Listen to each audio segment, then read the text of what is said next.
uh, where revolution meets the streets, social issues, justice. But here we go. Welcome to the man cave. Welcome to the man cave. Yeah. Welcome to the man cave. You're now welcome to the man cave. Welcome to the ghetto where you were welcome to settle. But if freedom's what you want, we gon' turn it up a level. Everybody plays the fool, you should know. Aaron Neville, angels get their wings battling the devil. Welcome to the man. Finally, I guess I had to move some stuff around, man. I heard that. How you feeling? Brother. I'm feeling blessed, man. I can't even trip. My main man. Yeah, man. I'm trying to hold my head up, man. I'm trying to duck this Rona, trying to duck the police. I'm trying to duck, man. It's crazy out here, brother. Yeah, you don't want to get caught slipping on the wrong night or on the wrong corner. You might not make it home. You know what I'm saying? And the way it's going now, they don't want to see us. They don't want to let us breathe. I mean, you know, we say this all the time, though, and it's unfortunate. And hopefully, one thing I think that's happening from this COVID situation is like the people factor. You know what I'm saying? Especially for us, like it's so many factors involved. It's like stop the violence. Like we can't be out here fighting each other. We got, you know what I'm saying? We over here fighting, coughing on each other. and then the police come and knock us both out. Right. But okay, so where we it's been a minute, man. You know, first I want to say, you know, it's been a minute that me and you we've been on camera, man, together. And it's always a pleasure hanging out with my boy. Always a pleasure hanging out with my boy. Yeah, and you know, this is the man cave is back in full effect. Yeah, we gotta get busy. Gotta get to work. Yes, sir. We get tie up some loose ends and then go full steams ahead and get busy. Yeah, man. No, all being said, so I missed the start of your conversation. Where was you at? Oh no, okay. So just to recap what we were talking about. They, you know, people just give me the rundown about what's going on with them.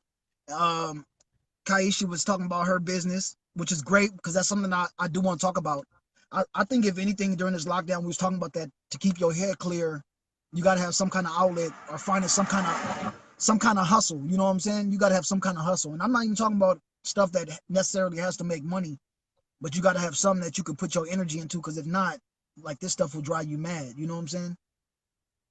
Yeah. And I think people on the low, not on the low, but I'm a very balanced person. I'm probably a lot more balanced than people think. They probably think I'm just like this angry dude because they see my my Facebook posts, but I'm not.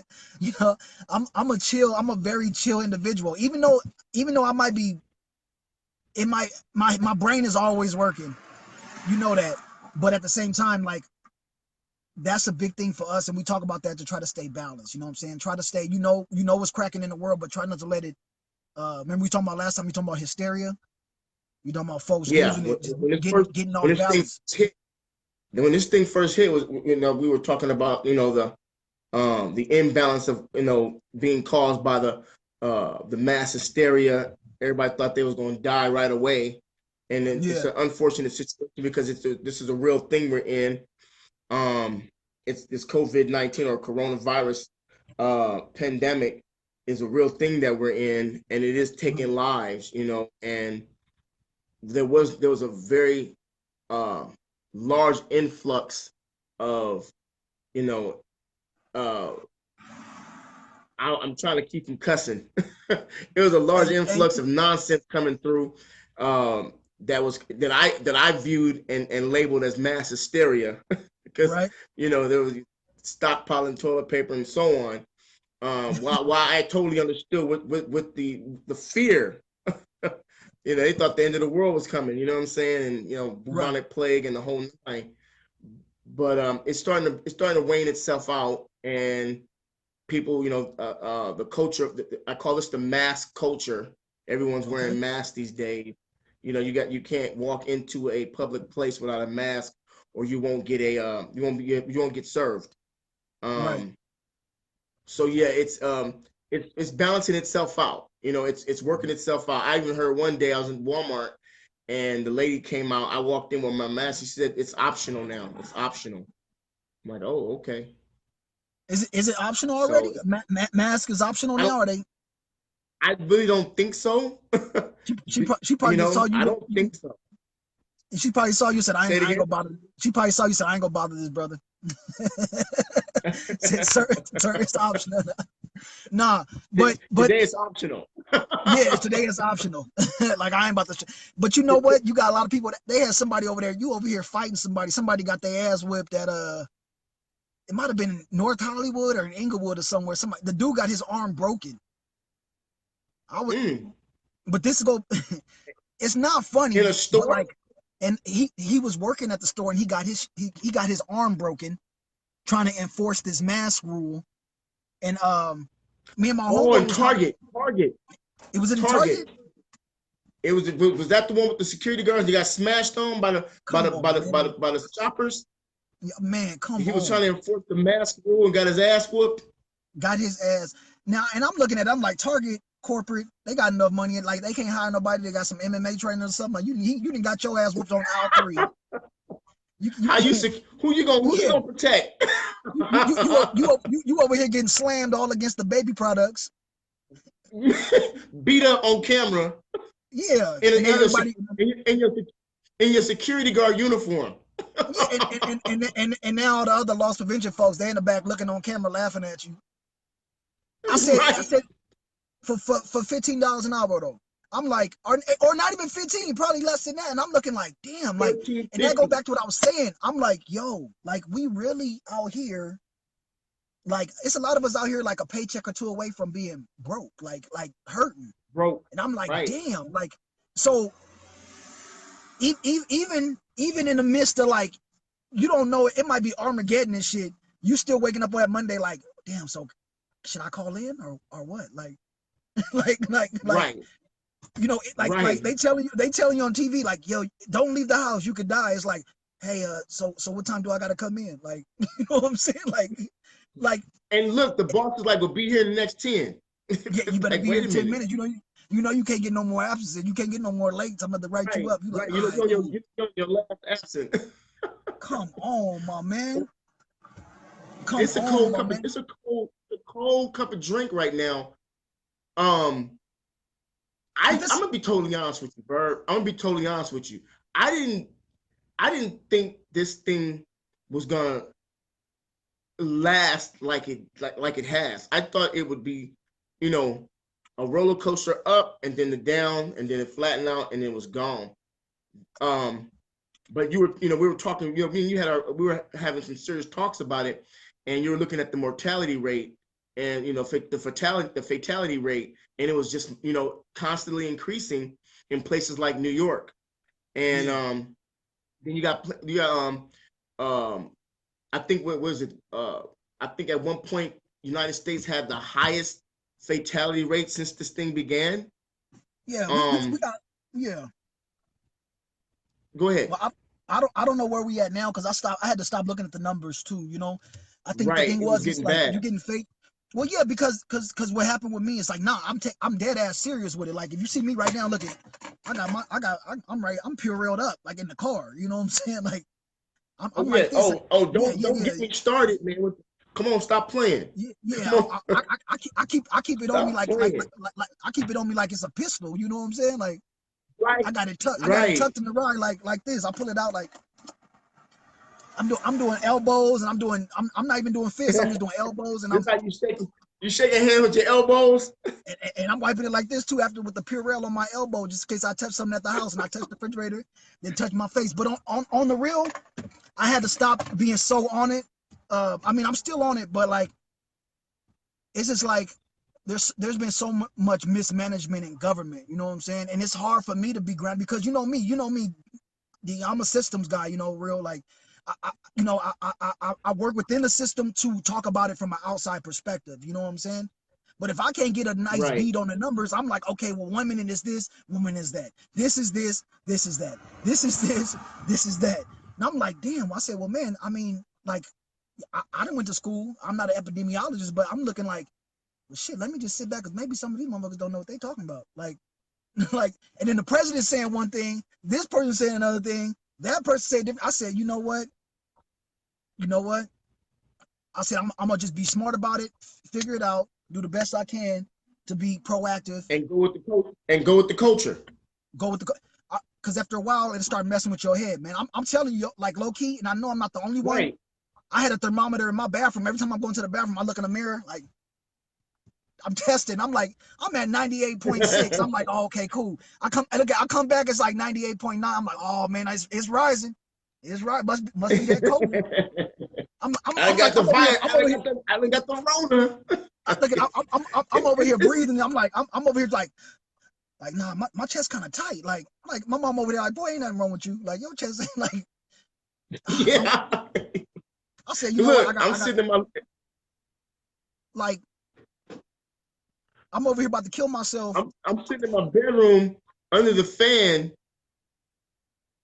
I'm sitting in my bedroom under my fan, and you know, the air is kicking. I got the air conditioner on. I got the ceiling fan going. I ain't got no shirt on, and I'm wondering why I'm getting a little bronchial. You know what I'm saying? Like, wait, yeah, like a little shortness of breath there. I'm like, wait a minute. Have I walked out and contracted something? Yeah, no, right, because after a while, turn off the fan. Put a shirt on. It'll start messing with you, and even like me, I get up, I read some of the, I read stuff the CDC puts out because that's just, I'm a systems guy. I read it. I like to be up to date, know who's talking about what. You know, Dr. Birch is saying one thing, Dr. Fauci saying one thing, this person saying another thing. Saying something else. Now, what's up with this cat Fauci, man? I mean, 1 minute he's I can't hear you. No, I'm listening to what you're saying. Like you saying, what's up with him? Oh, no, I say yeah, because 1 minute he seems like he's for the people, and the next minute he's towing the line for Trump. What's up with this guy, man? I mean, my mom really set stock.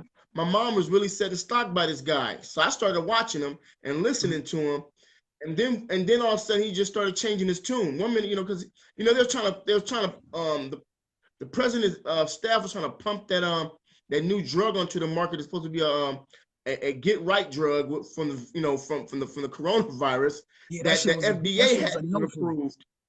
That was a no-go. And Fauci was like, nah, it's not ready. That's not gonna help. And then all of a sudden now this dude is like towing the line for Trump. What's going on with that? I mean, it is what it is. I didn't hear so much stuff about Dr. Fauci, both positive and negative. And for me, it's like, I definitely don't trust what Trump be saying. I know that. Like, I definitely not at all. Like, he's one of them dudes. He's one of those dudes. Even if it sounds crazy, he say something, I'm doing the opposite, and I'm like, even though it sounds, I'll be looking like, I can't trust him. It's hit or miss. Like, he'll say something, and I'm like, it has merit, but it's coming from him. yeah. It's coming from Trump. So it's like, but then sometimes because he is the way he is, he'll say the quiet part out loud, and I'll be like, damn, well, is that the truth? Like, that he wasn't supposed to say out loud? And then he'll backtrack on that, and I'm like, well, damn, now I'm all over the place with it. But I will say this. In my heart of hearts, like I said, I think people have to be smart and do what they got to do for themselves. I do trust what Dr. Fauci was saying about the hydrochloroquine. I think in some cases, maybe it did do some stuff for some people, but at the same time, like, they did other studies pretty much saying like there was really like no real like help. There was no real treatment. There was no real treatment coming from that. Right. Yeah. So like, okay, so at the same time, so then they did more studies. I think they're doing studies with the VA and everything. And then like they discontinued using it because it gives people heart problems. Like, it can have a heart attack, you know what I'm saying? But it's like, all that shit is so tricky. Is that like, right? Yeah, you can have a heart attack. But you know when any kind of drug, and that's with anything, I think you need the data. There's a side effect. There's a side effect. You need groups, you need studies, you need like double blind studies, you have to have control factors. Like, it has to be an actual study. And even if something does work, like most responsible doctors and scientists, they'll, even if you know it works, you be like, yo, let me know, does it work? Like, it does, but I really can't say, like, because it could be something else wrong with you, and then you die. But like, nah, I need, what's the odds that I do? Well, you know, like, but I get it, but I get why. You know what I'm saying? Because you don't want people running out, taking something, and then dying. You know what I'm saying? I told, because it's the ethical responsibility not to just say some shit because people want a miracle drug and they want to be cured right away. I wouldn't want to do that to nobody. I might be like, well, you know, I know what I would do, but like, I wouldn't want that on my conscience either. If a mass amount of people just died because I'm sitting here promoting some wonder drug. You know what I'm saying? Sure. And like me, and that's why I was digging out, and that's why I was digging Fauci in the beginning, because he wasn't allowing that so-called fake news to get out there that they had found the answer or a cure to this pandemic. You know, they're looking, they're researching, and they're doing their testing, but this particular drug is not it. Yeah, but you know, that's the scary thing. But I think that's a scary thing with working in Trump's administration. I think I talked to somebody and they was like, well, Tyrone, if Trump hired you, would you go work for the government? I was like, it depends on what it is. Like if he was like, oh, Tyrone, you be the HUD secretary. And at the end of the day, I was like, would I bite my tongue and be like, all right, well, I'm going to do the best service I can for my folks. If I got to sit here and appease this dude to make sure that other people are straight, it's like you got to toe that bureaucratic line, and that's the line I hate. You know what I'm saying? That's the line that eats your soul up. That's the line you hate. That's the line I hate. That's that political machine line. And this is something I had to come to terms with. And that's just something I had to come to terms with. I used to be very idealistic about politics. Oh yeah, you know, people do the right thing, and you need this and that, and, you know, more. And then I started getting down to the nitty gritty. I was like, yo, this shit is shady. Like it'll break your heart, because you'd be like, yo, like certain things that you really believed in and that you really stood by ethically, you start looking back and you say, like, you know what, like this shit is crazy. Even some people I looked at not as heroes, but I looked up to them, and then I started looking, and I'm like, this dude's a crook. Like this dude's horrible. You know what I'm saying? Like, and that's the worst thing when you gotta write somebody off that you look up to. You gotta write them off your list as a problem, as opposed to being a hero or somebody beneficial for the cause. Like that's a tough predicament being. That's like especially too if you go work under somebody. Like now at this point, I couldn't say I wouldn't. Like if somebody says, well, Tyrone, Trump wants to hire you for this, and I know I'm the best man for the job, and I know the next dude in line is a duck, like what do you do? What do you do? Well, I guess that's like what we're dealing with right now. We're going into the 2020 election. We got Trump on one side and Biden on the other. Yeah, I ain't gonna get started. I ain't trying to make nobody mad. I ain't gonna get started on that one. They was on my they was on my head the other day. They was mad at me. Were you talking about their boy? I mean, you know, but this is what I had to, and this is what I'm saying. I had to come to that realization. Like when I tell people I'm an independent, they don't really get it. They be like, because I lean a certain way.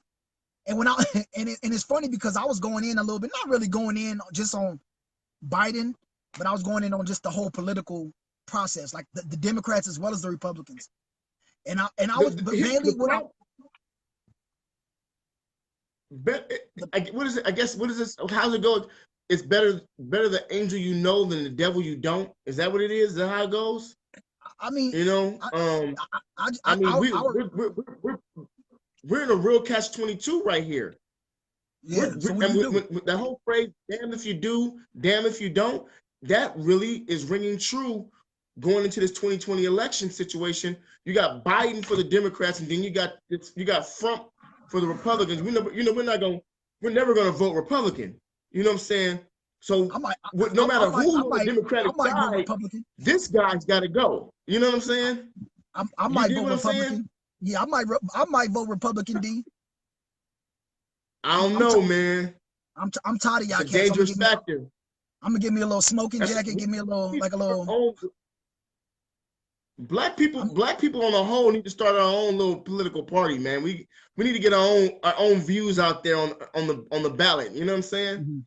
Mm-hmm. And start supporting that. You know what I'm saying? Because it's we're caught between a real rock and a hard place with both the Democrats and the Republicans. They don't like neither party likes us. You know what I'm saying? They can pretend. You heard it here first. Man Cave with Verb and Real. We going Republican. We about to. We going Republican. I'm gonna be a Republican. We changing Hey, flags. Hey, you know what it is though?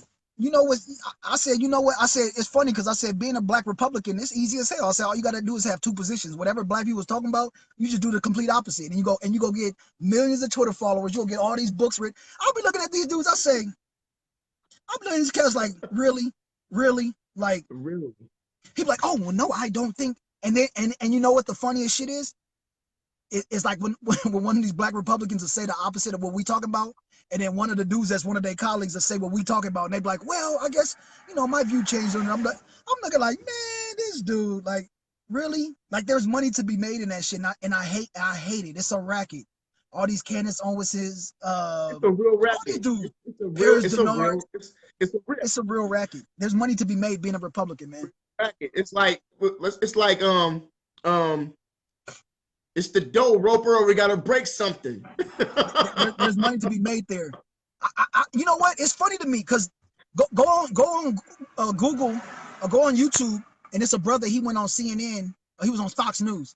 He had made a video. He was like an ex-Marine. Oh. He was talking about it. He kind of like low-key infiltrated like the Republican Party. And he got invited to some stuff. But he said for him, he just went there on some like sneak shit. He was like, he just want to see what it was about, and he was just like this shit is crazy. Like this shit is really like this is a whole another reality. It's a whole nother reality. Real quick. Yeah. Go ahead. Did you hear about the black CNN crew that got arrested? Yeah. In Minneapolis. It was a black dude. They got hemmed up. They got hemmed up by the police. I'm a firm believer of the First Amendment. I thought, when folks had their credentials, even affiliates, you show your badge. I thought they were covered under, right? But you know what? You know what? Everybody get arrested. I think everybody need to feel that boot a little bit. Feel that boot. I said, I don't like it. I think it's a slippery slope, and I really dislike the situation. I dislike where it's going, right? But at the same time, what's that? We didn't just get here today. You know what I'm saying? Like we didn't happen in the vacuum. It not happened in the vacuum. You've been having press conferences.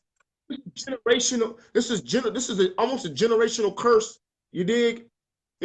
Where we're at right now, to have come so far socially, economically, humanely, to find us to see what we just saw on television, right before our eyes. You know what I'm saying? Mm-hmm. And not just that one situation. The other brother, Ahmaud Arbery, was jogging and minding his business, and a lynch mob came out of nowhere and snuffed his life out. Yeah, it's fun. Shot him down in the street because they had a whim. They felt like we needed to do this. Yeah, I think more stuff is gonna come out. And then you got the chick, the white chick in the park, trying, calling herself weaponizing the NYPD. I'm gonna tell them you're a black man and you're harassing me. Look at. I was like, you better run, brother. You better run. Like you better run. I'm gonna tell the NYPD you're a black man. She said it twice too. Like, I have a African American man. Like, I'm looking like, oh, brother, run, bro. Wait, harassing me and my dog. I said, oh man. As soon as they said the dog, I was like, yo, it's over. As soon as she mentioned the dog, it was over. Like, wait, but Verb, did you see the dog? The dog didn't want nothing to do with her. The dog was like, the dog was like, the dog was choking. She was choking her dog out. Like, I'm looking like. The dog said, I ain't part of this. The dog was like, yo, like, I don't even like her like that. Like, I don't even like you like that, lady. Man, you know what's sad though? Okay, on some real talk. I've been clowning, but on some real talk. You know what's sad about the situation is? The sad part of that situation is the fact that this lady knew exactly what to do to weaponize the services in a political manner. She She was knew going to use exactly. the NYPD as her own personal paramilitary group for that Yeah, situation. right. People use the police like they customer service, and I'm looking at them like that is just so Exactly. wild to me. Like, I'm having an obstacle in my way, I'm gonna call the cops and remove that obstacle. You know what I'm saying? I've had the cops called on me before. Like, that shit is like weird. Like, you know what I'm saying? Like, okay, like, we've been chilling, music playing, maybe a little loud, but we just doing normal people shit. We might be doing something. Well, you know, they said the music was a little loud and this and this. And unfortunately, I've only had maybe a few bad situations with the police or the LA County sheriffs, and they, you know how they get down. You know what I'm saying? Yeah. And I had a LA couple, but Sheriff is other than to that, mess with. yeah. But you know what? At the same time, but I realized too, I'm a little privileged also in a certain sense. Not saying privileged like, oh, I can just, but one, you know, my mother, she Yeah, because retired law enforcement. right. My mom's retired law enforcement, and then I was in the military. Right. You feel me? So I can Right. that, and that's unfortunate, but that goes back to nah, this was somewhere else, KJ. Um, that goes back to what we were saying about, you know, recognizing your privilege and how folks get down with certain things. You know what I'm saying? I Well, recognize the she was fact that, like, she recognized it. She recognized it. She knew what time it she was. she recognized her white privilege, and she was going to use it to remove, as you said, the obstacle that was in her way. You know, and it wasn't that. This is two people, two human beings having a disagreement about something, Right. and she felt her part of the disagreement was more important, and his was more threatening. And the only way she could deal with that, because she couldn't, it's not true. It wasn't the actual situation. The best way for her to deal with that was to, like, eliminate the problem, as you said before. Let me just get it out of my way. I don't want to deal with this no more. Let me get this situation out and away. I'm gonna Yeah, get this situation done once for all. And this is how I'm yeah, gonna do it. but the fucked up thing about it for me, though, real, it's like this. When people sit here and act shocked as if like that's not America in a nutshell. You know what I'm saying? Say word. You Say you act like that word. in America in a Because this, nutshell, like my personal gripes trump your safety, like as if that ain't been the history of the America. You know what status I'm saying? quo. Like, That's the status quo. America was built on racism. It's pillared on racism, and racism will be its undoing, because for some reason, and I can't get this I've looked at this, I've studied this, and I can't understand what it is America has against Black people. I don't get it. what you, I don't know what white Americans have against Black Americans. I don't understand what the problem is. What the problem? What is the problem? What did we do that they find us so offensive that they're willing to kill us, attack us, imprison us? Because it feels right to them. mm-hmm. I need someone to explain this to me. I need a white person to explain this to me. Yeah, Because I think you know the answer to that, where brother. I'm sitting, you can answer it. Tell me, Verb, what is it, brother? Because I don't understand it. The answer We have done nothing. Well, the answer to that is you can't really have. It's tough to have a nation that's built on hypocrisy. Like, it's an oxymoron in itself, because the situation is built on genocide for sure, stolen land and slavery for sure, stolen land and stolen people. And if you Right. don't make those wrongs right, or if you just try to push them to the back, you'll never have Right. peace in your country, right? So the thing is, it's like when I speak to people, they're like, oh well, I cannot believe all this stuff is happening. I'm like, some people just got constitutional freedoms in 1964. Like, my mom is born in 1954, and you making it seem like this shit was thousands of years ago. Like, what are you talking? Wait. It wasn't like, until 2012 that the military, Black folks in the military, stopped being called Negro. Yeah, you were still a 2012. Negro in your thing. So what I'm trying to understand is, so we got the internet. We got the internet, and the military, Black people in the military are still being called Negro. Yeah, I gotta sit up for this one. Let me sit up for this one. Let me get in this. I gotta dig in for this one. Hold up. So the issue in America is this. You know how we do, man. Verb. You know how we do, man. Yeah. I'm gonna keep it real. I'm gonna keep it a buck. I'm gonna keep it 100. Like the problem in America is this: we have traditions that are based on racism. Like the tradition is rooted in racism. You got to get rid of that shit. So when we talk about things and we like, yo, can we change the fact that my team at high school was called the nigger ballers? You're like, no, we can't. No, why? I'm like, why? The mascot is a black dude with a big like loop in his nose and his lip. Like, can we change that? And our mascot is another mascot's a noose. Like, no, man, come on. See, people wasn't complaining back in the day. Yeah, because they couldn't complain. They didn't like it. Like, or you know what I'm saying? They won't remove Andrew Jackson's racist slave owning ass off the 20 to replace it with Harriet Tubman because the president says, why mess with a good thing? His argument was, this is how it's always been. Why do we need to change it? and that's why America will never change. Like, and because traditions are rooted in racism. Because you know what's funny to me?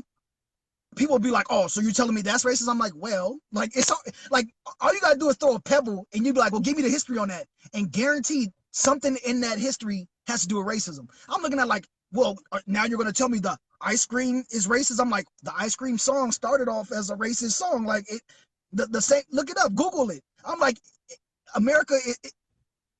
When you create a whole society based on subjugation, you gotta reset and make it anew and change things. You can't just sweep stuff under the rug because every so often that shit is gonna come up.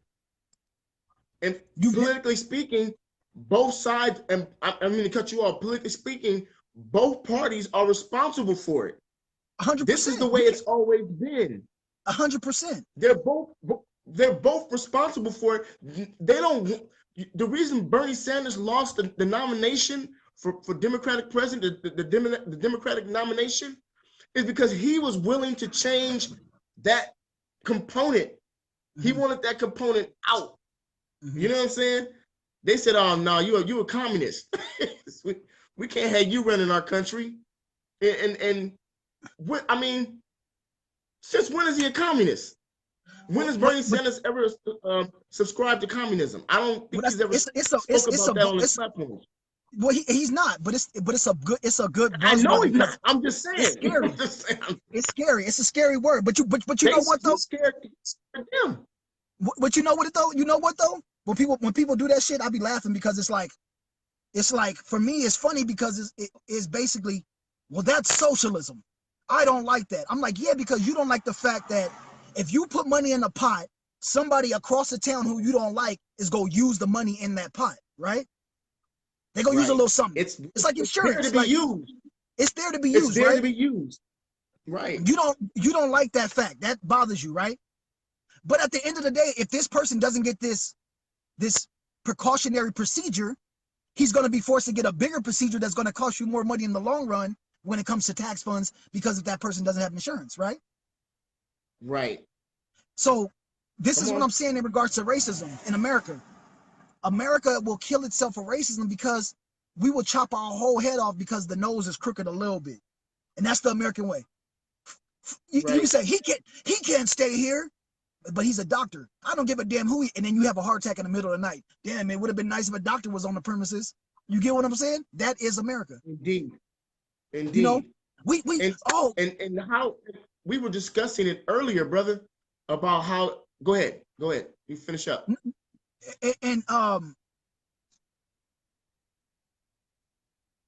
she said there's no investment, right?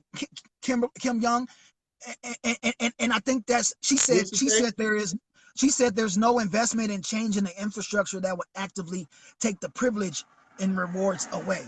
And I think that's a great comment to make because this is the lie that people tell. Because I can look people dead in their face. Oh, I'm not privileged. I'm not. I said, well, if you ain't privileged, then why are you so scared of becoming a minority if it ain't so bad? Like you should be tripping. Like since everything is cool, like if your daughter bring home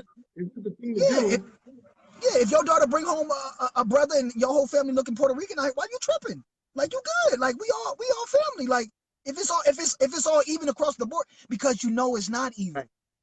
And you see that America is changing. America is changing. Like it's going to change. You can't actively move everybody somewhere. You know, tell them, oh yeah, come here, work for me, do this, do this. Eventually, your kids, your grandkids, they gonna become homies. Some people might date. Some people gonna want equal things. They say, hey, well, you know, like he living like that. I want to live like that too. Like you can't survive on an oxymoron. You can't say, well, all men are created equal. Now go make me a sandwich, slave. Like you can't do that. That don't work. That's so redundant. Like why I gotta sit here and burn a city down, or why do I gotta sit here and fight you tooth and nail to get rights that are supposed to be guaranteed to me anyway in the Constitution? Simple, right? Equity. Simple equity. Like simple equity. The same rights you would want for you, that you want for you and your family, I want for me and my family. That's equity. Right. That's equity. You know, why? What's the problem with that? Why do you have a problem with that? And when I explain it to people, one more thing before I get off here, before I let you, I'm gonna pivot. I'm gonna give it back to you. And this is why I get mad with people when they be like, well, maybe people just need to work harder, or maybe I said people should work hard. But keep it real. I'm gonna work hard for me and my family. But if I have enough money to invest in property on that side of town, how can you systematically shut me out from investing in that apartment building or that house that's gonna be worth $3 or $4 million so I can pass that down to my kids? People don't want to talk about that, about redlining, about block busting or segregation. How you draw a whole line around the map and tell me I can only live in this area. And I said, well, nah, I got money. I got my own company. I can't live on this side so I can buy up some property. Well, no, I want to live right there. I want to live. Nah. And people don't realize that it's a system. It's not just me. It's the real estate agent. It's the bank. It's everybody involved. And then if I do move in there, you'll run me off the block. You had actual race riots because one family move in. There goes the neighborhood. One person move in. There goes the neighborhood. You know what I'm saying? And this is why. And this is how this is how your neighborhoods were shaped. So then when they say, well, all right, well, you can come to this area, and then what happened is they divest from that area. Then you have white flight. You have business leaving. You have have investment. They out. Come It's on, an my exodus. man. Come on, my man. They literally draw a line around the area where they steer money around you. Oh, okay, go this way. Okay, we're gonna put money here, and we're gonna suffocate those people. So and then the worst part about it is that you do that shit, you wait till the place is jacked up, and then you come back and buy it later, gentrification. And it's like, come on, my man, like this, come on. Like, dude, that's a cold ass system, and then you don't want to talk about it. And that's the shit that kills me. And it's like, bro, like, and you keep saying, well, just wait, go out there and just vote in March. It's like, bro, this is what my grandparents did, my great grandparents did. Like, and here I am now, and I'm eventually you stop having faith in the system that it's gonna change. You know what I'm saying? Because I know America, they don't be handing out hugs, they drop bombs on folks. They don't be saying, from well, the sky. They don't be saying, well, you know, I'll see you directly over your house. Yeah, you got a predator drone, a drone flying around your house, pretty much just letting you know, don't act up. But you look at me like I'm tripping. Crazy. If I say, oh man, I'm a little disturbed by XYZ, or that makes me upset, or I feel like I gotta fight back, or I gotta. So yeah, So I got a question. Why do you think President Trump made that statement? Yeah, you know. You said why he made what statement? That statement about looting gets shooting. Because that's an old George Wallace quote. I was trying to explain it to my. He know what he doing. That's a dog whistle. That's a political dog whistle. I was trying to explain that to my daughter, and my daughter was like, "Yeah." When you take thugs and you capitalize it like that, but they were being thugs. I said, people call Richard Sherman a thug. My man that went to Stanford. Like, how if that brother that went to Stanford, you called Obama a thug. Well, he's a master's degree. You call Common the rapper Common went to the White House. People blew their top. Oh, he got this thug. I'm like, Common is that's a gangster rapper. Like, well, damn, he a thug. Not at all. Like, hey. I said, well, I ain't got no hope if Obama's a gangster, like a gangster, him and his hip hop barbecue and shit like that. I'm looking like these are dog whistles. Like these are like these thugs and this. But then on the flip side, the neo-fine people, these KKK, you know, bikers for Trump. These cats is flexing different you know, hate patches and shit on their uniform. Oh, you know, they're and you don't that don't even move you to mobilize. My cousin, my cousin, you know, they got their podcast, Facts and Fuckery. They put a meme up, and they got the it's a cartoon meme, and they got the two cops. They got the brother down on his belly with his handcuffed. He's handcuffed, right? The one cop is on his back, and the other cop is standing up looking. And then you got the little white paramilitary dude walking by in his fatigues. He got a gun holstered. He got a long nose 44 and a rifle strapped to his back, and they're waving at him like, you know, have a good day. He ain't tripping. He's not even worried. The look on his face was like, oh, it's just another day. Yeah. You know what I'm saying? And the cops are like, you know, the meme like they're waving at him like, have a good day. But they got this brother down, face down, you know, you don't see anything that he's done wrong.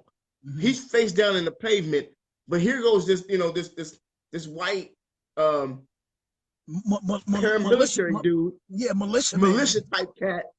He got pistols everywhere, and he's walking down the middle of the street, and you wishing him a good day. Yeah, he's in his fatigues. You know what I'm saying? I mean, what do we do with that? Why do I have to teach my son? Because I have a son. You know, we both, you know my family, I know your family, you know, we've been friends for a while. And why do I gotta tell little Dion? And it's a shame, man, that our culture is the only one that has to do this. Mm-hmm. As a black man, he needs to not be confrontational when he gets stopped by the police. He needs to keep his hands where they can see them. You know what I'm saying? Mm-hmm. He needs to ask permission after they give him, you know, the direction to, can I see your license and your registration? Mm-hmm. He needs to ask permission to get it out of his glove compartment. You know what I'm saying? He has to be in the house by a certain time. Mm-hmm. You know, because he can't be out with his friends, another group of young black boys, black men, going to a party, going to the movies, or just driving down a city street without fear of being accosted if the police should pull him over. Mm. You know, why do we have to do that? You know, and I mean, it's rhetorical, you know what I'm saying? We know the answer, but what is that? Real quick. The other side of it is this is how it's supposed to be in certain people's eyes. Mm-hmm. Out of that situation in Central Park, we had a conversation at work the other day, and one of our white coworkers was doing her social spin to like deaden down or dumb down the situation as it was. And she said, well, the guy, you know, Christian Cooper, had, I guess, accepted the girl, what's her first name? I forgot her first name, but her last name was Cooper too. Of course, they weren't related. He accepted her apology. Aaron, what is it? No, I said Karen Cooper. No, ain't her name. I'm clowning. I'm clowning. Keep going. KKK Cooper. Yeah. KKK Cooper. Anyway, so apparently the brother accepted her apology, whatever. You know, she got fired from her job. No charges were pressed against her, whatever. And our coworkers trying to convince, you know, her black subordinates that this is okay, that we should get over it and just move on because we got bigger things to deal with. I mean, she doesn't even attach. She, you know, in that statement is a world of ignorance. Mm-hmm.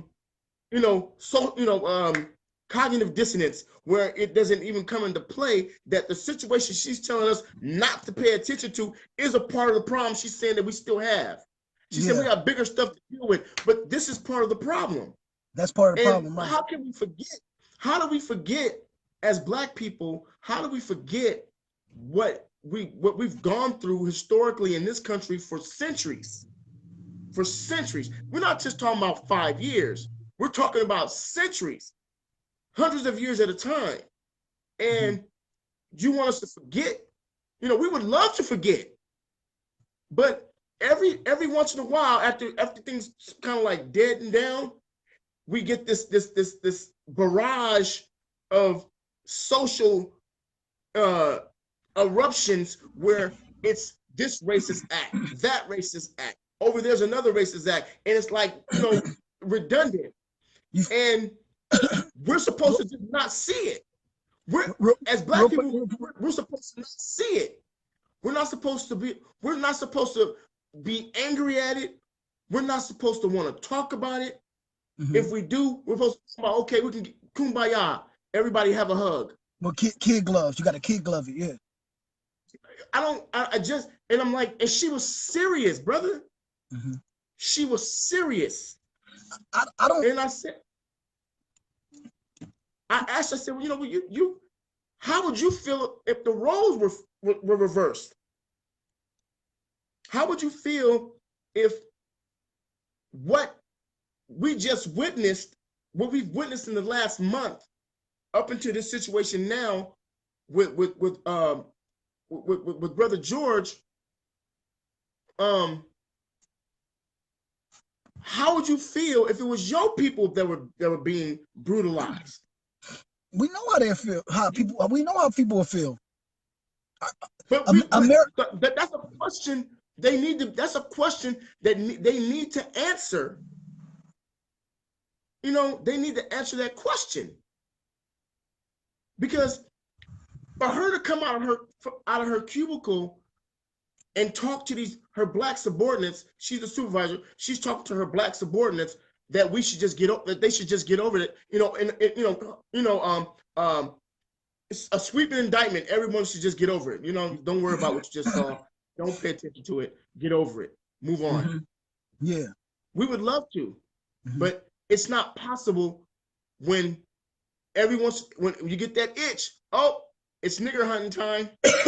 Yeah, you get that. You get every so often something that shakes that tree. Billy Bob, get the truck, get the shotguns. We got to go hunting. I will say this. Hey, real quick. Let me just give a shout out. You listen to we doing the Man Cave with Verb in Real Live, and right now we just discussing some of the current political situations going on in the climate, not just the coronavirus, but the other situations that people are dealing with. That's what we discussing right now, so that way you can keep tracking. Right now we discussing basically how it feels as a Black person in America. You supposed to get along to go along, forgive and forget, without having animus or any type of anger at the situation. Basically what you're saying. It's like get over it, just keep it moving. Right. And again, we would love to. Facts. I think we would. They won't let us. Yeah. You know what it is though? You know what I learned? I think part of it is a lot of people, they don't like discomfort. Like being Black people, we have to learn how to function in dysfunction and learn how to deal with discomfort. You know what I'm saying? That's why in certain situations, people be feeling like that, like hell is being unleashed on them because you simply say something didn't go right, or like, yo, I'm not feeling it. What are you saying about me? Why are you? Just calm down, chill out. Like it's easy, all good. Like take it easy. Take it easy. Like I'm not saying like we good. I just want to. Oh my God, he's losing. Chill out. Like, bam. Calm down. The second thing is, if you live in America, can't nobody tell you how to process shit, because America wouldn't even exist if people did get upset because they was getting treated like shit. You know what I'm saying? Word. You got people coming. You got people coming from the mainland, from England or whatever, coming over here telling you like, well, you know, the king says, and you looking like, hold up, man, like we over here doing our thing. Like you can't come up and just sleep in my house. I live our life over here.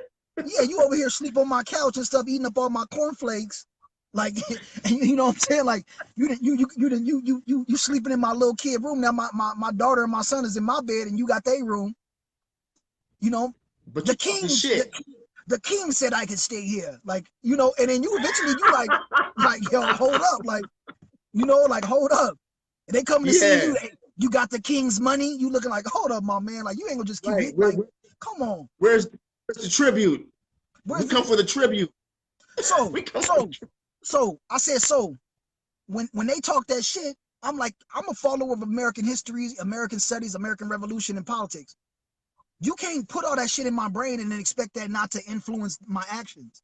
You know what I'm saying? You can't talk about Thomas Paine, Thomas Jefferson, whoever else, all the heroes of the revolution, but then you want me to sit here and be like, oh, that don't apply to me.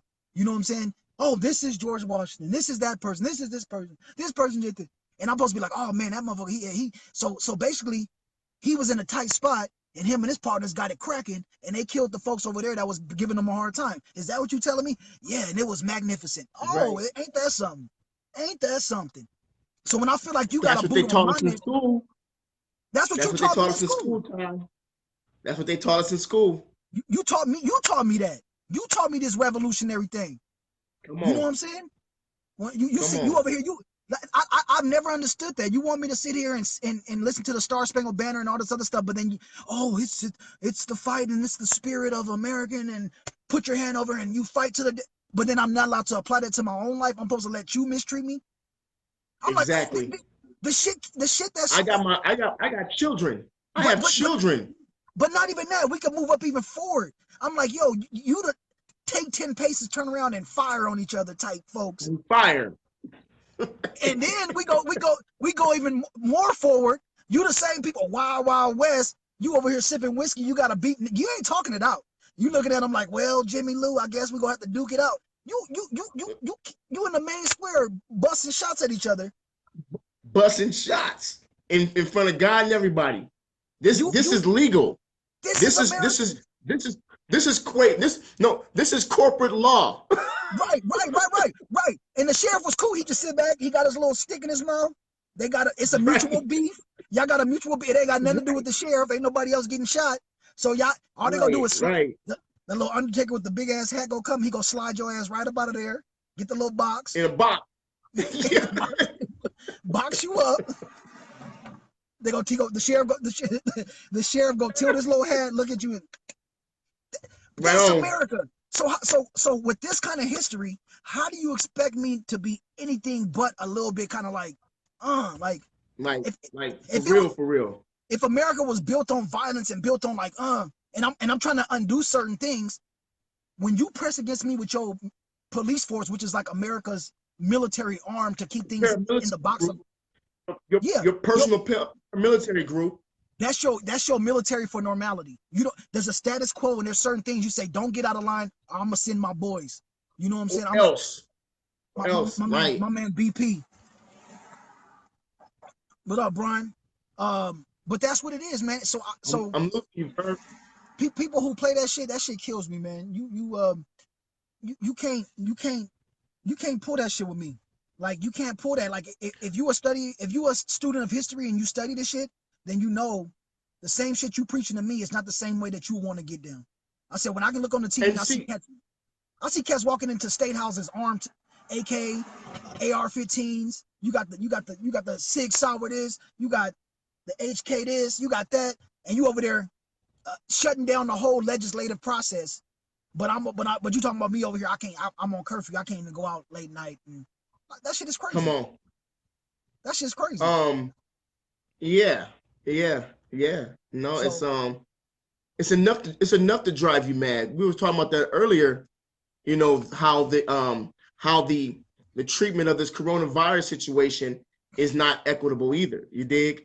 Right. And you know we had a pretty in-depth conversation about that. How the racism plays its part in the industry of treatment. Yeah. You know, in this pandemic. Yeah. But it's cold. You kill yourself. But the thing is racism ultimately eats everybody. Just so that I don't get help. Yeah. It ultimately eats everybody, right? If you got somebody who's meant to be like the next brain surgeon and he's sitting in his classroom, he might eventually become that, but he might be like the top surgeon. But like, why would you not want to like educate everybody so that way your pool of talented, educated individuals is bigger? You know what I'm saying? I said, but you know what? American logic American logic when it comes to success and who we allow to be our champions. You have somebody they fly the plane right into a cliff. Not into a cliff, but into the side of the cliff, the inside of the mountain. You say, well, I'm a pilot. They looking at it like, yeah. You know what I'm saying? Like, I could take over. I could take over. Like, nah, we can't let that story get out that you say that. Nah, I can't have that. No, that's not gonna work. That's not gonna work. That's not gonna work. That's not gonna work. We can't have you. We can't have the face of America looking like you. Yeah, and that's what kills me. That's what kills me. I don't give a damn who it is. Whoever come up and can do the job. Hey, man, here, you take the wrench. You take the wrench. You take the pliers. What's your name? So-and-so. I got you, bro. You saved everybody on the ship. You plugged up the hole. Everything was good. I don't understand this whole writing people out of history and trying to be like, but I realize what it is. It's to protect a certain image and a certain status quo, because you can't mistreat people. You can't mistreat people. The citizens, the average citizen is not going to accept your mistreatment of people unless you turn a person into a caricature of like who they really are, right? So you got to make a cartoon. Yes. You got to dehumanize them. You got to make a cartoon about them. You got to make it seem like their contributions wasn't worth it. You do it with Chinese folks. You do it with black. You know, we know all the stereotypes, the little jokey, and you do it, and you reinforce it in pop culture. You do it in cartoons. You do it in the little movies. So when kids see it at an early age, it seems like harmless humor, but that stuff gets it to the back of your brain. Right. Because the damage is already damage. Our children only see the laughable image.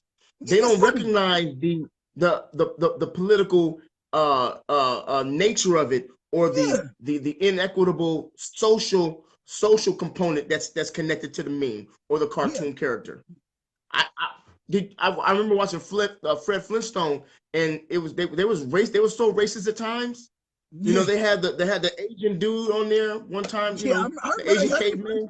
Yeah, with the little with the yeah, you looking like really like really. Wait a minute. Or Bugs Bunny when he was going up against the little brother, and you had him looking like a jigaboo. Had the hey, Mr. Bunny. You know, he got the big pants, the big shoes, and the suspenders hanging, and his lips. The lips is just huge. All that shit. Every time though, even when I'm like, yo, like, and you look back on it and you be looking back like now, like, yo, what was that? Even when they a cigar or dynamite, they face explode, and all of a sudden they got like little pickaninny pigtails and black face, like right. like how some shit blow up and your hair get braided, like, you know what I'm saying, like so now your face is dark. Yeah, your face is dark, right? So your hair gotta be. Your face ain't got dark now. You got an afro. It's like, come on, man. You know how it is. Well, boss, you know we gotta do it. Yes, the boss. It's like, yo. I gotta work with Mr. Jimmy now. and if that's your only interaction with a group of people, this is your interaction. This is your introduction to who those people are. That's psychological. That changes the psychology of it all. It changes the whole psychology. So whenever you meet these people in real life, the only image you have is what you saw in that cartoon character, in that caricature. And that forms the basis. Like, well, before you even meet that person, you already feel like maybe you're smarter than them. I'm smarter than him. He don't know what he's doing. I'm like, oh, right. So then when you see them mistreated, when you see them mistreated, you cool with it. You okay with it, because it's like, yeah, well, you know, they violent anyway. They act crazy. They don't, they don't really contribute nothing. They don't really do nothing. That's my homeboy Lorenzo. He wrote a good article. It's on my Facebook page, but it's talking about pretty much about the perfect victim. Like, and I fall victim of this too. Whenever we have a situation like what we dealing with now, I'll be like, man, I hope that brother wasn't doing nothing crazy. Like, even though there's still no justification for his murder, it's like, damn. Shit, what was he doing? Like, because they're gonna use that. That'll be that one situation that happened 10 years ago is what they're gonna use to say, look, this is why. Yeah, he was fighting in second grade. If he talks back for 5 minutes, asking why he's being pulled out of his car, that's the only thing that's gonna get blown up. Not the fact that the cop stood on his neck for 10 minutes. Yeah. And the coroner came. Yeah. They're looking for something to say, what's the justification for it? Yeah. Because there's no reason for it, but we gotta have some justification for this. Something. Look it. And it's funny though, because like even with the Sandra Bland situation, oh well, she was smoking a cigarette and she had, you know that attitude people have. She had that attitude. I'm like, well, what kind of? She was back talking. I'm like, okay, but then it'd be so absurd. It'd be like, well, the police told him to do a double backflip. He didn't do it, so he should. Like, really? He told him to get out the car, put his hands up, turn left foot in, left foot out, turn it off, and he went to the left too fast, and that's what happened. Come on, my man. I got scared for my life. I had to kill him. Just like it's funny though, because that movie on shit, Don't Be a Menace. Don't Be a Menace. Right. Remember? I never saw it, but I heard it was okay. But look, they got even though it's a dumbass movie, it got some parts from there. It got some parts from there that make you be like, that. Even though it's comedy and it's stupid, it'll make you be like, like y'all was getting across some real shit, cause the cop pulled him over and he had him doing all this stuff. He's like, now pat your head and rub your stomach, like he's like, and then he tells them now Vogue, and they start dancing like Vogue and stuff. But it's just the absurd things you do, because they'll pull out a gun and be barking orders to you. I'm like, the average cop ain't gonna stay calm if somebody pull out a gun. So what made you think the average civilian? I was in the army, and if somebody pull out a gun, I'm like, your anxiety level shoots through the roof. Put your hand on your head and put your leg down and do a flip. Like, homie, back up, lay down, get up, stay down. Like, homie, I've been shot before. I've been shot before. So the idea of getting shot again is not something I'm looking forward to. Yeah, so I don't want to be shot. I've never been shot. Homie, I've been shot in the back of the head with I've been grazed. Yeah. And I've been shot through the leg with a 380. Yeah, see, I don't want that. They was trying to take me out. You dig? That was another lifetime. That was another lifetime. You know what I'm saying? My point is, my anxiety, I'm shell shocked, homie. I'm paranoid. Right. Because after you've experienced that type of trauma, it's not something you're looking for to happening again. Right. You're not looking for that happening again. That's a life experience you do not want to relive.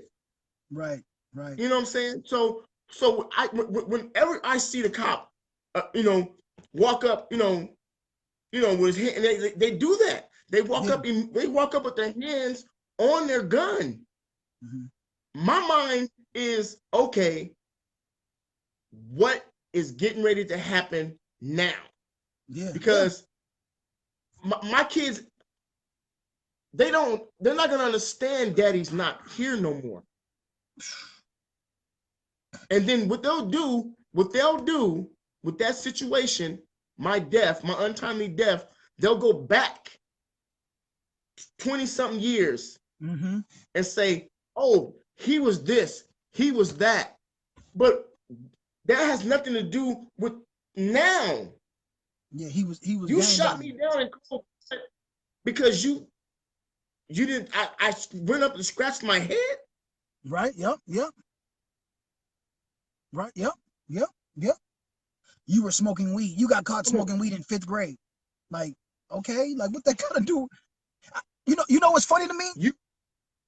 My homeboy, there's a documentary on Mike Brown, and me and my homeboy was talking about that as well. Same brother that wrote that article, and he mentioned part of that in that article about the Mike Brown situation. And there's a lot of stuff that didn't come out in the media. Like they had selective drips, like little, and it was to build a narrative, right? So Mike Brown, I guess he was selling trees to the dudes that work at the store. He was selling trees to them. So like he was selling trees. So when he came back to get the cigarillos, to get the wraps, the blunts, the papers, whatever, he was going back to get what was rightfully his that he was owed. So when you see the video, you thinking he just strong arming the one dude that was on the shift. He was like, yo, he was like, nah, like your man's I gave him weed. I'm coming to get my shit. Like it wasn't a robbery. It was a transaction between somebody that smokes, somebody that supplies it. But you made it seem like this brute, he reached across the counter and just grabbed the man and he was stealing and then oh boy, the cop that was involved, all they got, I felt like if I got hit one more time, it was gonna be lights out and it was gonna be death. And I felt like Hulk Hogan was hitting me. I'm looking like our Incredible Hulk. I'm like, come on, my man. And when you see the pictures, I get it though. Hold on. I get it though, because you're trying to save your ass now. You get what I'm saying? Like, but that's why I play that same game. I swear. Remember we talked about that, D? I said I'm not a little dude, and I will whoop somebody's ass. But I like that game though. I'd be like, no, I was scared, and we'd be sitting in court. I'd be my size, like, yeah, dude, probably like 5'5". So you were scared of that? Yes, I was, sir. Yes, I was, Your Honor. I am for not my a fighter. life. I am not, and I tell people that all the time. Don't be I so was loud. shaking. Wait. I'm getting nervous. I'm having a moment just talking about it right now. I said, document that shit. You got a neighbor that keep messing with you? Document it. Oh, he scares me. And then so when you whoop his ass, it's on paper. It's on paper. Hey, I'm not a fighter. They looking at you like motherfucker. You probably got hands. Your knuckles all swollen. No, I don't fight. I talk it out. But you gotta play that game with folks. No, Your Honor. No, I would never do that. Verb, I would never do that. You get real coy, like get real coy. Bashful. You got to, and you got to have a paper trail. People be like, well, I ain't no bitch. But no, in the legal sense, you have to be smart and play the game. You got to play the game. I'm telling brothers like that all the time, play the game. Play the game. And then you can walk out and then you can walk out and hit them with the little rascals after you get your money. Like, play that game. Your neighbor keep messing with you. He comes over here, he threatens me. I think he has firearms. I don't know what to do. Even though you and your homeboys probably could beat the shit out of him. You know you could. I'm gonna smash this punk next time I see him. Get it on paper that this dude been harassed. Get it on paper, keep complaining, keep filing, and then eventually when you got to serve his ass, you serve him. And you say, hey, I had to defend myself. And then they go back and they look at the paper trail. That's what I say. If you got people, they put stuff on writing, I'm gonna text this motherfucker and I'm gonna say, just keep it cool. Just keep it cool. Do what you gotta do. You gotta play it smart because the system isn't designed for you to make mistakes. Your margin for error is only like this. At all. It's very small. The margin, small. It's very small. You do not get to step out of line for very long at one time. You make him do that shit over, every fifth or sixth, experience, but in one sitting, you don't. The margin for error, the margin for you to get out of line is so minute, because it is that part, that little piece is the etch. It's the game changer. Yeah, that's what they're looking for to take you out. D, you know how they do, folks. What's the new one now? What's the new phrase now? What's that? The new phrase is he wasn't in compliance. He wasn't in compliance. What the fuck? That's the new phrase. He's not in compliance. What the fuck does that mean? Are you telling me as a man, an adult man with a career, with children and a family, that I'm incapable of deciding if what you're telling me to do is something I have to do? Mm-hmm. I'm not breaking any laws. Yeah. Okay, so my traffic, so you pull me over because my stoplight is out, my brake light is out, or whatever. Now you want to search my car? Yeah. Why? You want to search my car? Where's the probable cause? So you want to see my license and my registration, because you can see my tags are clearly up to date, but I got a light out in the back. So now you want to stop me, right? And and humiliate me. I need to see your license and registration. Well, why? Because my tags are up to date. Mm-hmm.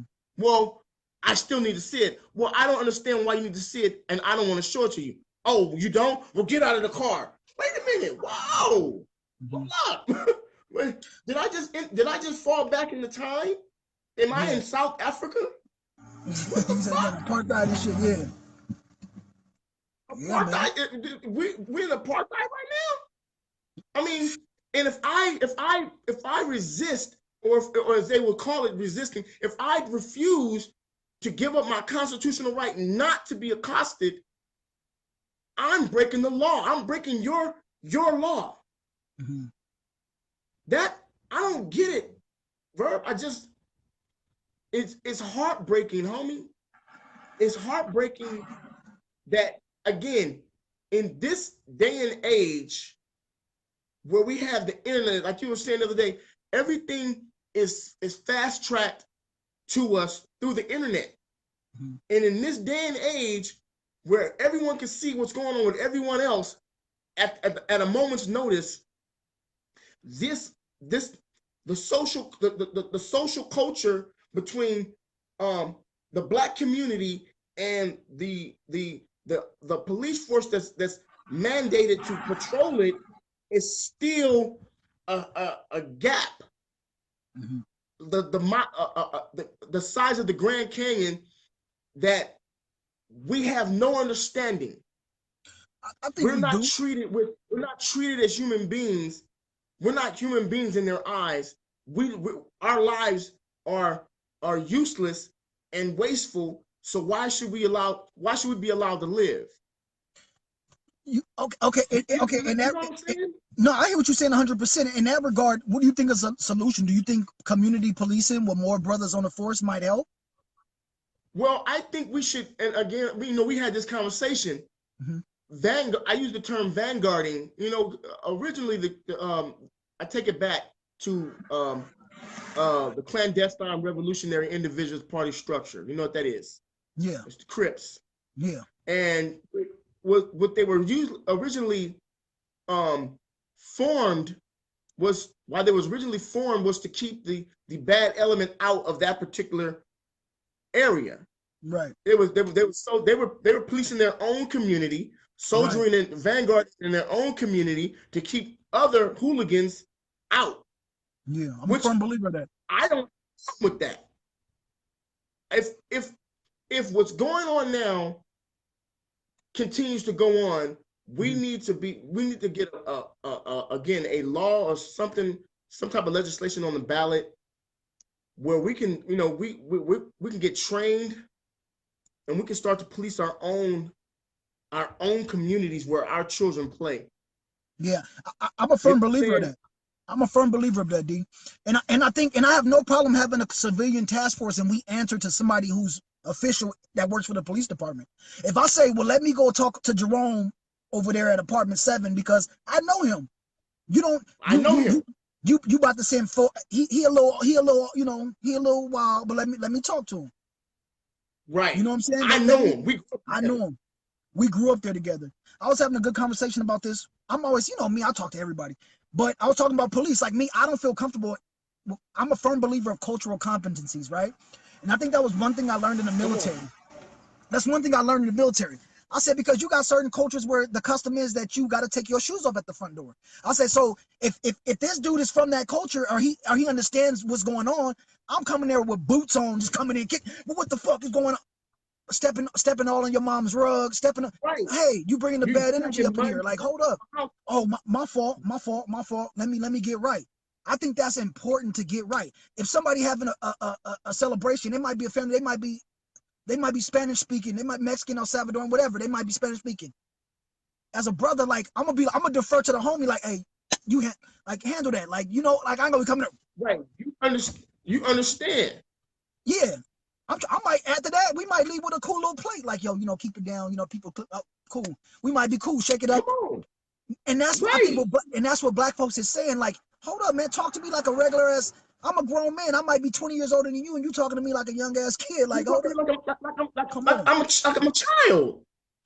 And I think that's, and I think cultural competencies, and I'm a firm believer. I got another homeboy, my homeboy Manny, and I wish he was on here because he works for the Polizei. He works in Germany. Now, granted, they don't see the same type of crime that we see, but when it comes to That motherfucker felt it felt like his ass was in it felt like his ass was in training forever. Like it felt like that motherfucker was going to community college police school. Like I'm like, bruh. He's like, oh, you know, I'm training to be a police. I'm like, damn, homie, you still in school? Like he in school. He's like, oh yeah, we have like mental health assessment, this, that. I'm like, wow, okay. We have de-escalation, this, that. I'm like, damn, okay, like, wow, okay. I mean, if he works for, do you say he works for DMH? No. He works for the Polizei in Germany. The police, police force. Right. Gotcha. So Got you. I'm like, damn, damn, homie, like, when are you ever gonna finish your Polizei? They're going through social training. They're going through social training. Boom, he going through social training. I'm looking like, oh wow, okay. These are things that people have proposed. You need more mental health professionals in law enforcement for sure. You know what I'm saying? And right. I also think even when it comes to records, like I failed a polygraph and I ain't no criminal. You know what I'm saying? We talked about that. Remember, I told you I failed a polygraph. You know, yeah. and I'm square as Delaware. You know what I'm saying? Like I'm not no criminal like that. But I didn't disclose the fact that I used to, you know, do my little trizzle all the time. You man. Yeah, man. I didn't want to say it because I was like, okay, they go ding me on that, but I got dinged regardless. You know what I'm saying? My cousin fell one. My cousin fell one. He fell one for the fire department because they said that he kept popping on like criminal background. He was like, I ain't never did no shit. Well, you keep da-da-da. Like, are you sure this? So what I'm saying is, I'm not saying don't have background check. That's not what I'm saying. But I was explaining to them, if you from California, especially Southern California, if you don't know somebody that done did some dirt or you ain't been in a situation, come on, this is not reality. This is not reality we dealing with. You need people that know the streets, that like D, like you'll be a good police officer because you don't like, homie, I'm an OG. Like, but you also a social worker. You also you care about people. You care about the whole person, not just, oh, I gotta write this or do that. You caring about the person in their entirety, like their mental development. That's who you are. So I personally feel like the police force needs to reflect that. It needs to be a transformative thing. So when you go visit a people, I don't have no beef with the police in that regard. It's an officer in Compton, I believe. It's a brother. I don't know his name, but he's also a minister. But he does a lot of youth programs just like that. He's like, I go to some of the roughest neighborhoods, but they show me love because I show them love. He was like, so it'd be people that disrespect me. He's like, people will disrespect me, and I get somebody else that check him, and he'd be like, oh, that's so-and-so little brother. I'm gonna talk to him. You know what I'm saying? Like he's solid. He cool. Like he cool. He said, I know they, you know, people, but I'm not here over here because you over here smoking a joint. I'm about to chase you with my car and damn near run you over weed. Oh, for what? Right? It's not gonna. If you see, that's not gonna help. That's not gonna stop the problem. If you see that as a problem, you doing this is created another problem. Right. It further distances the again, the social content or the social networking between the community itself and the police force is supposed to be, you know, taking care of it. You know what I'm saying? You can't. I'm gonna talk to you. I'll pull you to the side. There's no way. There's no way you can come in, huh? I said I'll pull you to the side. I might blow your high because I'm clowning, but I'm gonna pull you to the side and talk with you though. Like, hey man, like what's up? Like, why you feel like you gotta smoke? You one of those, you know?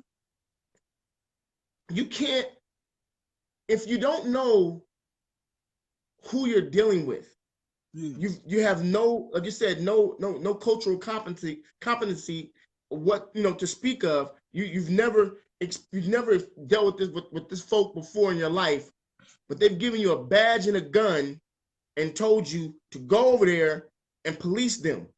Yeah. And you're gonna be like John Wayne, you know, or Clint Eastwood.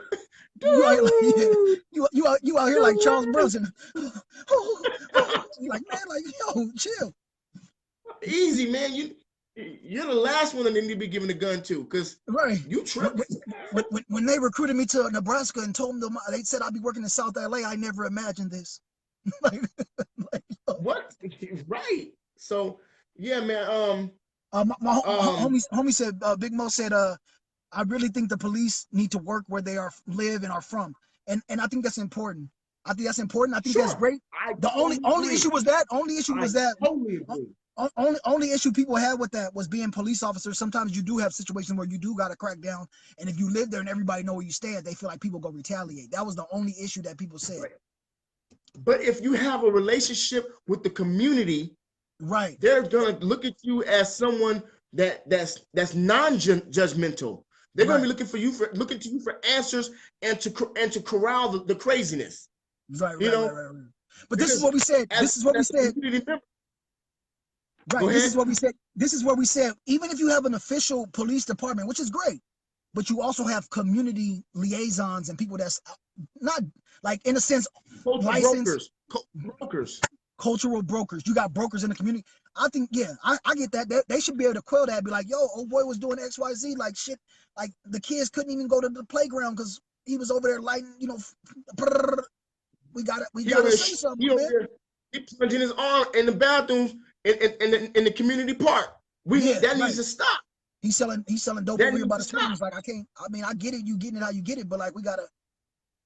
I think that's important. I think it's important. But what that comes, it has to be community investment, opportunities. So, and that's the worst thing. I was looking at places, people like, well, what about places like Chicago? I said, do you realize how the budget cuts and the type of money they didn't pull out of Chicago? I said, you fired teachers, you got rid of after school program. You didn't get a lot of shit in this area. And this is always like, well, why? I said, yeah, but well, what about this? I said, okay, well, give us more money for some more after school programs. Oh, well, that's not my job. We've been giving them enough money. It's like you don't want to invest in the youth, but at the same time, you don't want to like really get down to the root cause of a lot of these problems. You don't. I say, even in our high school, even in how we develop our high school system, like, we don't talk about substance abuse like that. We don't talk about mental health like that. We got people that probably go home and their parents or their mom or whoever's popping pills, they high. We don't sit here and talk about intervention and treatment and how it works.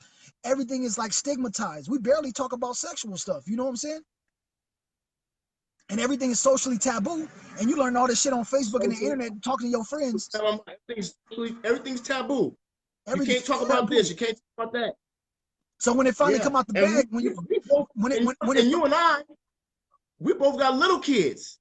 Yeah, I got little kids, but I mean, how to Kaisha said, the homegirl Kaisha said, how to be an adult. I think that's important because, like I said, I've been to college, you know, I have degrees, but at the same time, what you can't teach is how to be a grinder. Like, human. I can go to school for college and have a master's, doctorate, but if I can't apply that shit in a sense that, in like a way that makes sense, in a humanistic way, it's not that difficult. You're of no use.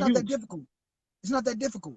Like you be having you make everything so sophisticated. Like, you got to have a master's and a and so many, and it'd be like, and then some of those people can't even function.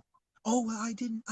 It's like, dude, just catch a bus, go here. Well, I've never, like, no, like, what do you mean? Like, oh, well, you know, my mom or my dad did this for me, I didn't. I'm like, yeah, but you over here, Einstein genius with a doctorate, but you don't like basic life skills. You scared of your own shadow.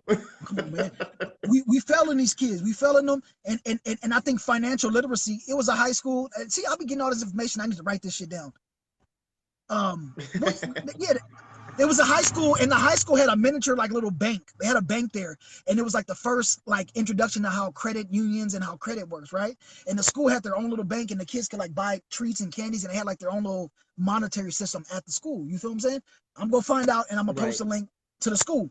But the principal there, he was real big on financial literacy because he knew the predators are waiting. As soon as you turn 18, they waiting for you. They saying, we're gonna give you this student visa, or we'll give you this card, come sign up for it. I know they got me. I'm over here swiping and buying shit, not understanding percentage rates. I'm over here like, oh yeah, I'm gonna buy these kicks and I'm gonna buy this and I'm gonna do that. And then that bill come and you like, oh shit, like what have I done? what did I do? Like you over there like, shit, like I swiped all that. You don't even realize it. And before you know it, you over here with bad credit. We for real, like,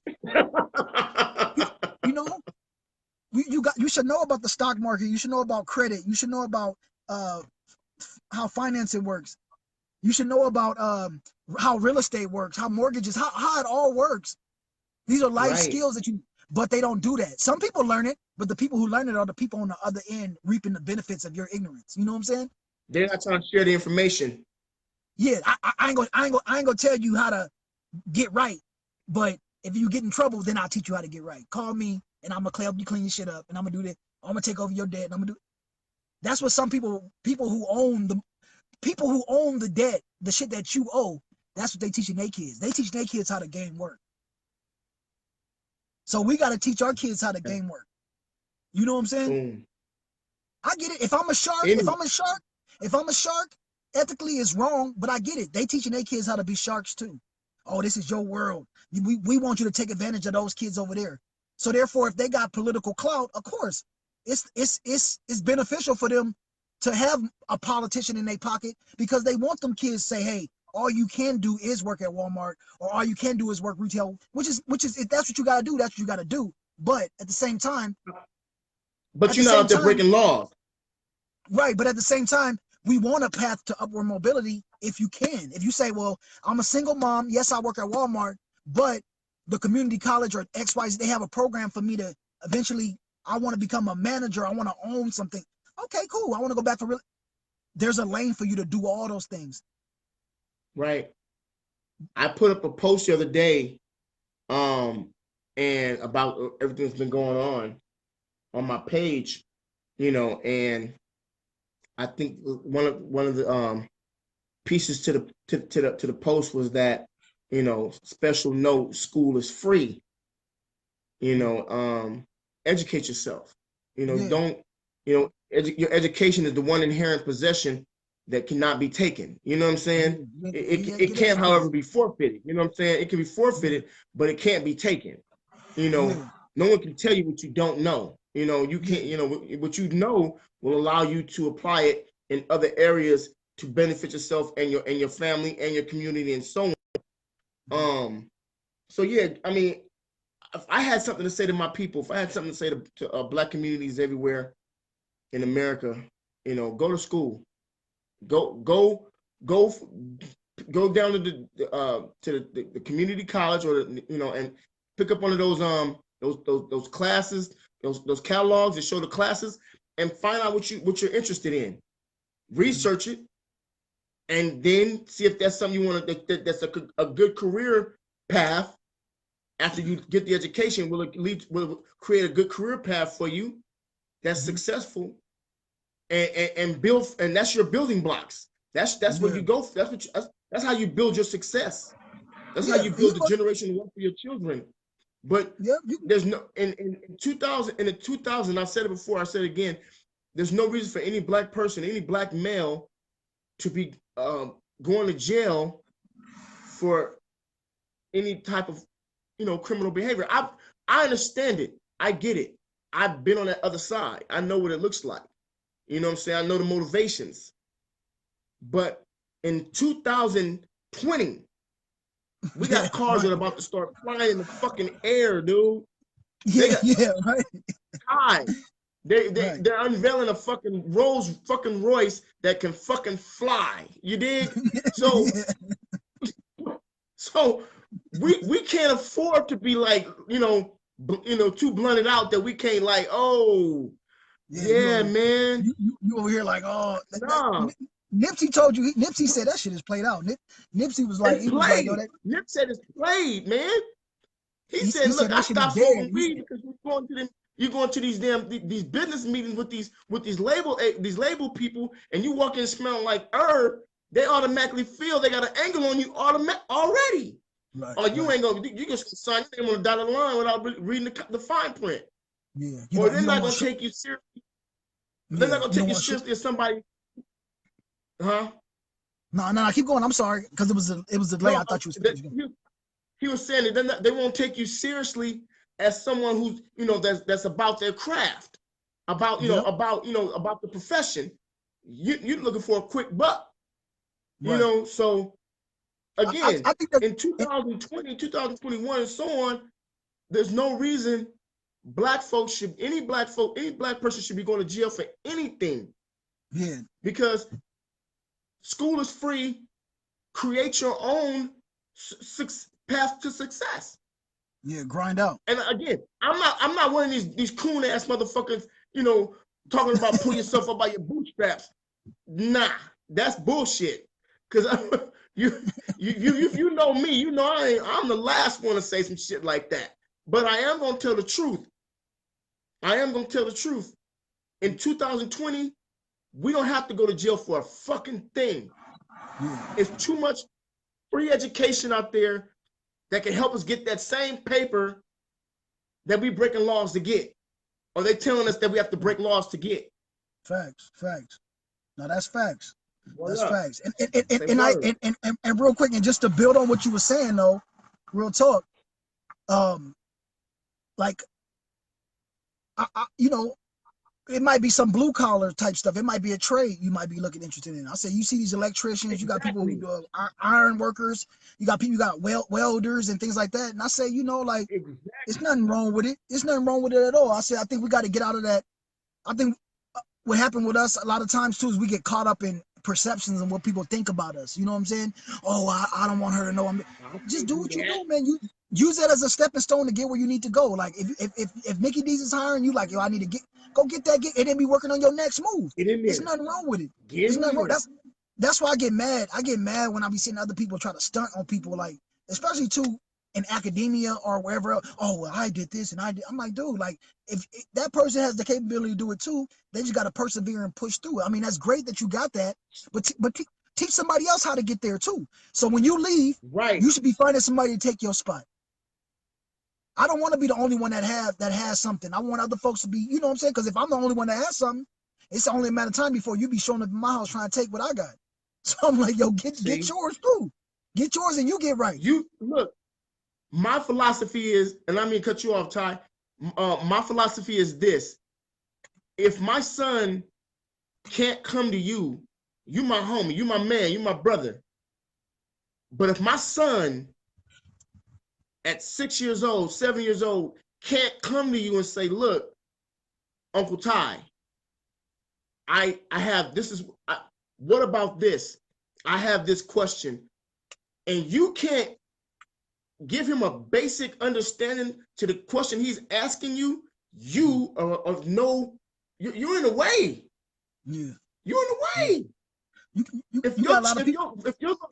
If Mia comes up to me and says, Uncle D, this, that, and the third, I got a problem with this, can you help? And I don't have nothing, I can't tell her, you know, with intelligence, the truth. I'm in the way. Yeah. You dig what I'm saying? Yeah. But you got a lot of cats who like being in the way, D. And I think, and that's why I said in 2020, it's a lot of cats you got to get out the paint. I've been keeping a lot more real. I've been a lot more blunt with the tongue, but not in a sense of like I'm better than type of shit. But I do get mad at people who like me and Kaisha was talking about this. Me and my homegirl was having a good conversation about that. If you know how to do something and your partner asks you, oh, well, you don't want to say it. Oh, no, tell them, say, hey, D, check it out.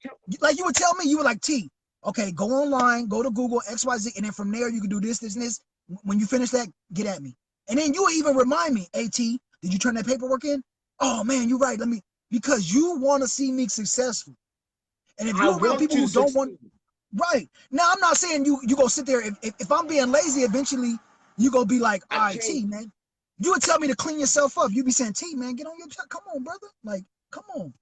T, I know. Come on. Just go down to the place, file the paperwork. Get on your function. But it's a lot of people who ain't gonna do that to you. It's a lot of people who ain't gonna do that because they don't want you on their function, because they want you to be their cheerleader and their support staff, so that way they can ball out. So that way when they meet some woman, that way say, and then when you get yours, you know what they gonna do? They'll be like, oh shit, he was sleeping on my couch. You know what I'm saying? They go figure out a way to take. Yeah, they gonna figure out a way to take from your shine and your success. You know what I'm saying? Right. You know what I'm saying? Even if I was to outdo my homeboy, in a sense of like monetary, if that person is the one who helped light the spark, he's always gonna be taken care of. I got your back, and I'm gonna let that be known. When they tell my story, I'm gonna be like, yo, I wouldn't be shit without this dude. Like, even though, yeah, okay, my career went this way and I was successful, I'm gonna figure out a way for him to fit into this puzzle some kind of way. You know what I'm saying? Look, me and Darren me and Darren was having that same convo. Me and Darren was having that same, she said the same thing you just said right now. Me and Darren was having that convo. And you want to know why? Well, why you got 51 and I got 49%? Okay, but we're in this together. We're getting money. Yeah. It's not I'm getting money or you're getting money. It's we're getting money together. You know what I'm saying? And right now it may be this way, but it's not gonna be that way forever because we're gonna make sure that at some point it all balances out. It balances out because I'm not trying to outshine you. Yeah. I'm not trying to. It may to the naked eye of the wrong individual, it may look like that. Mm-hmm. You dig? Because that person's perception on shit is fucked up. Well, I'm not trying to outshine you, and trust me, it's gonna be known that this is our shit that we're doing over here. I'm not trying to, oh well, right now it may be 51-49, but in a minute it may be 52-48. You got 52. Mm-hmm. You know what I'm saying? Because at that point, it's that time for it to switch over, to balance it. It balances itself out. But the prime situation here is we're getting money. We're in this together. And I think that's great. I think that's great. No, real talk. It's a trip. I can't hate on you. You're my man. You my man. Yeah. I've never understood that concept of like, I'm gonna be the one and I'm gonna dish out $100 here to my homie. I'm like, I would never want one of my partners to be like, feel like they couldn't come to me. Like, no, I'm gonna be like, yo, like, if I'm successful, let's all be successful because I'm gonna have to hire somebody to do something this. I don't want, come on, let's work together. Let's figure it out. And that way you can have your own thing going. He can have that same thing when I look at LeBron with his crew, with his homeboys. Now his homeboy Rich Paul is one of the biggest agents in the whole game. He was like, yeah, but LeBron put us all in school. One dude doing film production, marketing. Other one is like a sports agent. The other, but it all started with one person. But now we all eat. But you would rather have a new person come around you. We all can eat. And I think that's foul because some people got that mentality. Some people got that mentality where they want to be the centerpiece of the whole situation. And you could, and remember we talked about this before. I said, the person who always got to be like, I'm the leader, I'm the leader, I'm the leader, I'm the leader. You're not the leader. You're not the leader because you know why? Because the other person is, because you know what it is. The other person can step in and be like, hey man, you the leader. In reality, he's the leader because he just kinged you. He just made you think you was in charge. But behind the scenes, they could be like, oh, well, hey, we go to him because this guy has the title, but this guy has the wisdom. You get what I'm saying? Gotcha. When you abandon all that shit, this is why, even in school, we would have those group projects and shit, right? And we got them individuals. And sometimes they think they're the smartest person in the world. I'm like, I'll let them have that. I'll let them have that. I'll be coming in, hat to the back, fresh out of work, like, oh man, shit, all coming in. I'm going to do my work. Don't get it twisted. But I'll do this and I'll do this because, I do things at a certain standard. I hear you on that. Okay, cool, all right. Even though I already cover my end, I cover my ass. But I let them think they the boss, let them think they're in charge. Oh, yeah, they're doing it. And then it comes my turn. Handle that. They looking like, but yeah, because I showed you what I want to show you. You probably figure I'm this slacker. I'm just sitting down there because you want to take the lead and you just, I'm a delegate. Okay, cool. That's cool. But now you seeing that I have that ability too, but I don't wear that shit on my sleeves. I don't sit here and try to flex and give me everything. Okay, I'm the one who, I could be in the leadership role, but I can also be a good follower, a good soldier too. You know what I'm saying? There it is. Because if you can't be both, then you bound to fail because you're going to be that general that, oh no, I'm the general, I'm in charge. And they're like, yo, you got that Napoleon situation. Like, no, keep pushing forward. Your ass get caught up. It's all about me.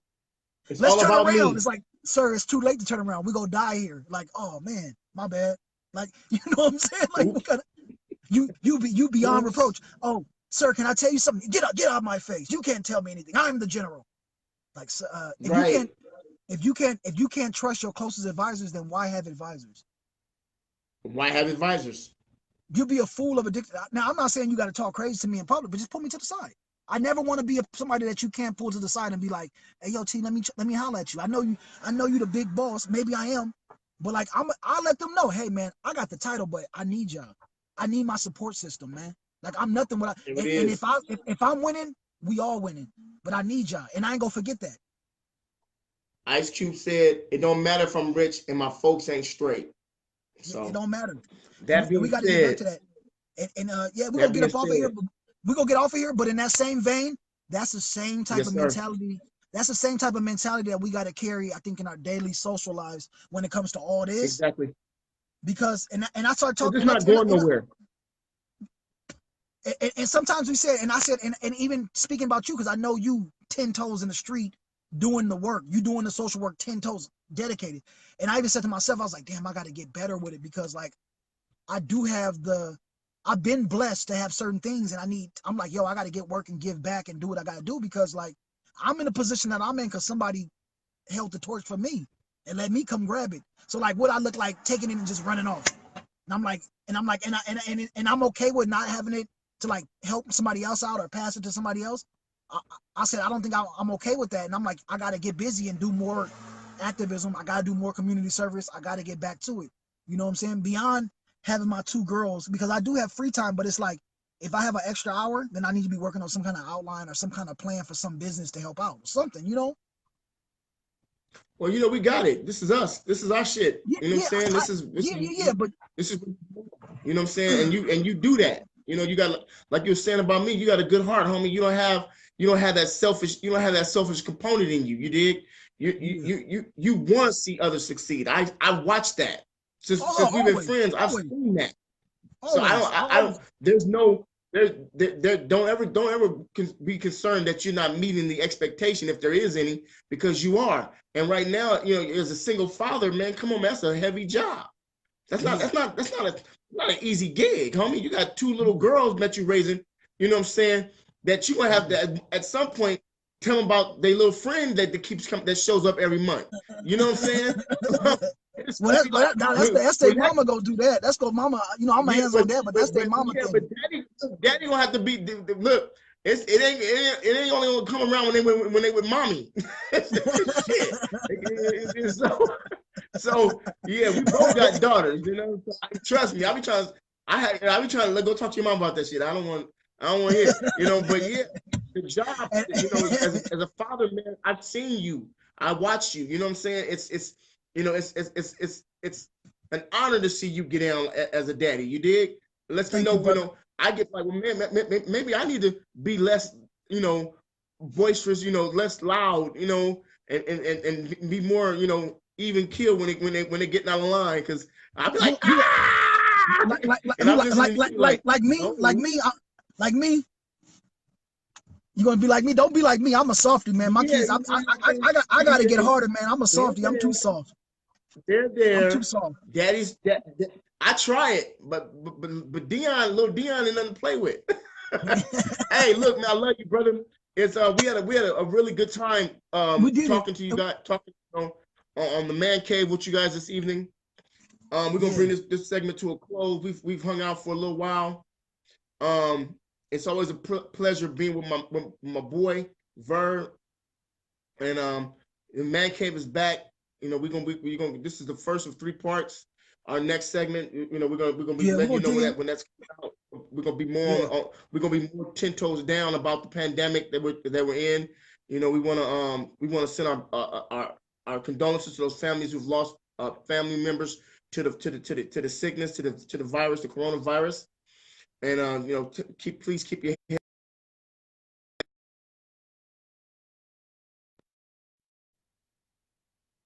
Did we lose Verb? No, I'm here.